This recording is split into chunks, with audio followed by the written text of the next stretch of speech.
پدر و مادر احترام کن، دعاش بگیر. روزی می روند والله قامتت می شکنه، خانت به نور می شود، تاریک می شود زندگیت. خیلی حیات دیگرگون تغییر می یابه، بی سرپوشه می مانی. باورم نیست پدر رفتی و خاموش شدی، ترک ما کردی و با خاک هم آغوش شدی. خانه را نور اگر بود زی رخسار تو بود، ای چراغ دل من از چی تو خاموش شدی؟ بهار آمد نیامد بوی مادر، شدم پزمان چشم و روی مادر. نمی ارزد هزاران نهده گل با یک تاری سفید موی مادر. برادر بزرگوار به قدرش برست که نمی آبیش. والله قسم ده آرزو مثل من بر این می سوزی، می خواهی که یک بار پیداش کنه ای پدر جان بگوی دیگر نمی آبی. لایکی من یاری کردم، من یاری کردم، دل به قراری کردم. یاران این زمانه مثل گل انارن، از دور جلوه دارن نزدیک بوی ندارن. یعنی فایده ای ندارد.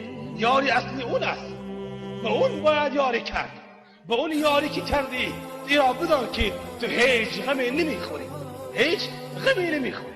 برای یاری کردن ملا بودن شرط نیست، عالم بودن شرط نیست، ایشان بودن شرط نیست، مولوی بودن شرط نیست، عادی مسلمان بودن شرط است.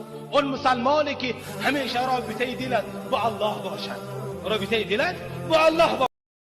لایکی این رحمت للعالمین هست. شبی که به دنیا آمد رسول الله، شبی که به دنیا آمد لبهای مبارک شور میخورد. صفیه عمه رسول الله میگه گوش خود را به سمع ایشان نهادم، گوش خود را بر لبهای مبارک گذاشتم که میگوید امتی و امتی. به دنیا آمد من و شما را یاد کرد. زمانی که به معراج می رود امتی میگوید.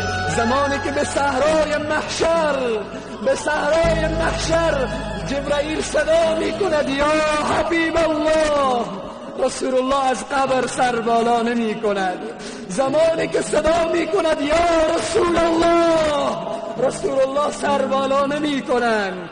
صدا می کند یا دوست خدا، سر بالا نمی کند. جبرائیل میگوید یا الله رسول الله. لایکی